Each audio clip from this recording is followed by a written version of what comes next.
Tema 2, subtema 3, manfaat energi pembelajaran 3. Assalamualaikum warahmatullahi wabarakatuh. Hai anak-anak kelas 4, jumpa kembali di video pembelajaran tematik bersama Ibu Seli. Sebelum kita belajar melalui video hari ini, marilah kita membaca doa terlebih dahulu. Bismillahirrahmanirrahim. Rabbi zidni ilma warzuqni fahma. Rabbi shrahli sadri wa yassirli amri wahlul 'uqdatam min lisani yafqahu qawli. Amin ya Allah. Nah, anak-anak, di sini kita akan belajar teks petunjuk kembali tentang mengeringkan pakaian dengan cahaya matahari. Jadi, kalian yang pernah mencuci baju lalu mengeringkannya mungkin menggunakan mesin cuci. Nah, mengeringkan pakaian juga bisa memanfaatkan energi matahari dan angin. Itu artinya kalau kalian menggunakan cara menjemur pakaian di bawah terik matahari sudah termasuk menghemat energi listrik. Nah, bagaimana cara mengeringkan pakaian dengan cahaya matahari? Yang pertama, bersihkan jemuran yang akan digunakan. Yang kedua, peras pakaian basah dengan perlahan. Yang ketiga, baliklah pakaian agar warna tidak cepat pudar. Yang keempat, aturlah posisi tempat jemuran dengan baik. Dan yang kelima, angkatlah pakaian yang sudah kering. Nah, petunjuk ini bisa kalian praktekkan di rumah, yaitu menjemur pakaian kalian sendiri. Jadi, kalian sudah mengurangi satu pekerjaan bundanya dan kalian sudah melaksanakan sebuah kewajiban. Nah, anak-anak, tahukah kalian bahwasanya pelaksanaan hak dan kewajiban harus dilakukan secara seimbang? Mengapa demikian? Karena manusia harus melaksanakan hak dan kewajiban dengan seimbang agar kehidupan menjadi harmonis. Jadi kehidupannya itu enak, tidak bertengkar, hidupnya rukun, damai. Itu kalau kita mampu melaksanakan hak dan kewajiban secara seimbang.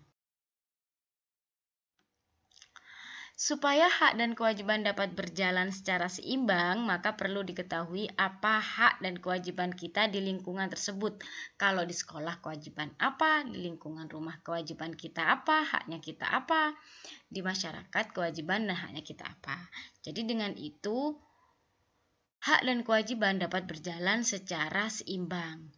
Kita juga harus menghargai hak-hak orang lain dan melakukan kewajiban kita. Misalnya, kita mendapat hak kasih sayang dan perlindungan orang tua, maka kewajiban kita adalah menghormati orang tua.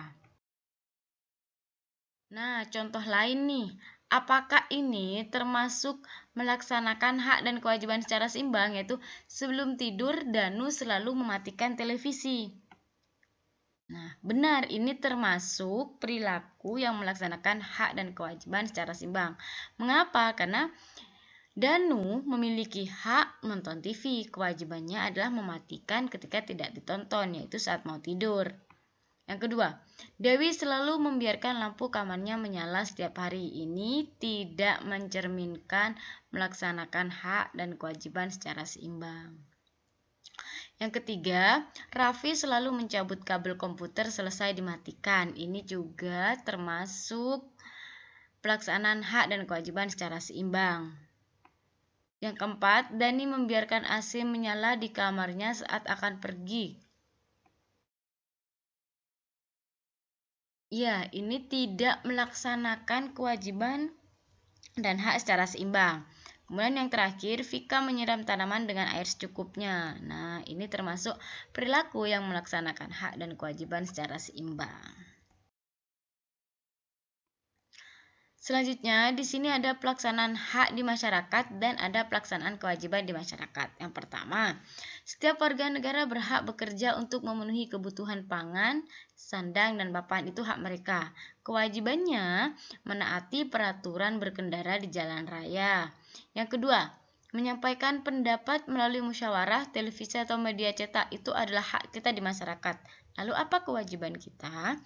Yaitu melakukan kegiatan seperti kerja bakti, reboisasi atau penghijauan, membuang sampah pada tempatnya. Nah, hak kita yang lain di masyarakat yaitu anak-anak bersekolah di gudang yang layak dan mendapatkan program sekolah gratis. Nah, pelaksanaan kewajibannya membayar pajak kendaraan bermotor. Lalu hak kita selanjutnya, hasil ekspor barang tambang digunakan untuk membangun jalan, jembatan, sekolah, dan lain-lain. Maka kewajiban kita adalah anak-anak bersekolah di SD, SMP, dan SMA atau SMK. Selanjutnya, Ibu memiliki sebuah cerita di sini berjudul Kelapa Sawit Penghasil Biofuel. Cerita ini kalian dapat baca sendiri di halaman 113 buku Kupas 4B. Untuk mengatasi kelangkaan bahan bakar minyak bumi dan mengurangi polusi udara akibat penggunaan bahan bakar tersebut, diperlukan suatu usaha mencari pengganti energi fosil tersebut. Satu usaha yang dilakukan adalah mencari sumber energi yang berasal dari tumbuhan di sekitar yang dapat dijadikan biofuel. Biofuel adalah bahan bakar yang berasal dari tumbuh-tumbuhan atau dikenal dengan nama bahan bakar nabati. Nah, kelapa sawit merupakan satu contoh tumbuhan penghasil energi dan biogas pengganti gas bumi. Contoh lain adalah tumbuhan jarak, kelor, dan rambutan. Nah, di sini ada pemanfaatan atau penjelasan beberapa sumber daya alam. Yang pertama ada tebu. Nah, tebu, tanaman tebu biasanya diolah menjadi gula tebu. Tebu dapat dijadikan bahan untuk menghasilkan bioetanol. 1 liter bioetanol membutuhkan 4 kg tetes tebu. Kemudian ada kelor. Biji kelor mengandung minyak sekitar 30% sampai 40% dengan konsentrasi asam oleat yang tinggi. Minyak dari biji kelor lebih baik dari minyak bunga matahari. Biodiesel yang terbuat dari biji kelor memiliki stabilitas yang lebih baik daripada oksidatif biodiesel yang berasal dari sumber bahan makanan lainnya. Kemudian sumber daya alam selanjutnya ada bunga matahari. Bunga matahari dapat diolah menjadi bahan bakar nabati. Kadar minyak dari bunga matahari ini sekitar 25-50%. Tanaman ini dapat mulai dipanen pada usia 3-4 bulan. Kemudian yang keempat, rambutan. Biji rambutan diekstrak untuk diambil kandungan minyaknya menggunakan metode soklet, lalu memproduksi metil ester melalui cara tersesterifikasi menggunakan katalis KOH sebanyak 1% dan metanol 20% dari berat minyak dan diaduk dengan kecepatan 400 rpm selama 1 jam. Kemudian ada jagung.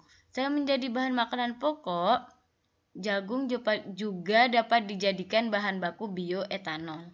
Tanaman jagung dapat dipanen pada usia 3 bulan. Dibutuhkan 1 ton jagung untuk menghasilkan 200 liter bioetanol.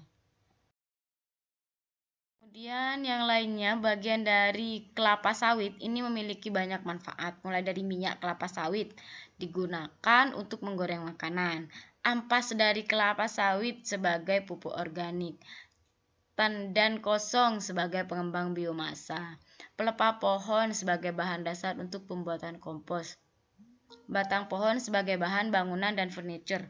Wah, ternyata kelapa sawit memiliki banyak sekali manfaat ya anak-anak.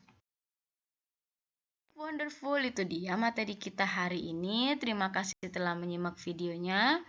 Ibu akhiri, wassalamualaikum warahmatullahi wabarakatuh.